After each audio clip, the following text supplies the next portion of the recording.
Превисоки цени за прениски плати и пензии. Вака граѓаните ја коментираат сликата на пазарите. Револтирани велат доаѓаме, разгледуваме и си одиме со празни кеси. Телма направи обиколка низ скопските пазари и ги забележа следниве цени. Голата праска, грозието, сливите, кајсиите и доматот се продаваат по цени од 100 денари. Краставиците од 80 денари, дињата 60, а нешто поевтин е компирот кој се продава по цена од 50 денари. Цените катастрофа се. Уби Боже. Сега продавам низ пазар, ништо, треба да носам на рамо. Шо ќе се? И да земам, после за јажа немам. Шо, многу е скапо. Нека поведе малце владата со народот, со пензионерите. Многу се поскапени цените. Ете кашкавало 680 денари. Лебот, млекото, све е поскапено, многу. Овошето, зеленчукот? Све е поскапено, многу е поскапено. Може да се дозволиме да си купиме? Можеме да си дозволиме, ама не како секогаш што сме дозволувале. Помалце сега. Генерално да. Во маркетите се приметливо доста.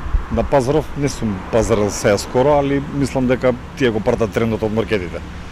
Трговците признаваат, цените се високи, а една од причините за ваквата состојба е тоа што нема кој да работи земјоделие. Оди надвор робата за Косово, и затоа и покачена робата, и бостанот, и дињата, и пиперот, и патлижанот, све излегува надвор. Оди за Србија, за Косово, така да затоа и се качени цените. А и нема роба да се набави. Значи нема роба да се набави. Све што ќе се најде, се наоѓа нешто пошкарт роба, квалитетната роба е многу поскапа. Нема лубеници, бостан нема, затоа и висока е цената. Све зависеше од времето. Времето го направи своето, да нема бостан, затоа и качена цената. Иначе јас не памтам толку години да бостанот биде 30, 35, 40. Обично бил 5, 10, 15 денари, значи преку сила 15 денари. Откако се укина мерката за замрзнување, сега цената на производите ја одредуваат трговците и маркетите.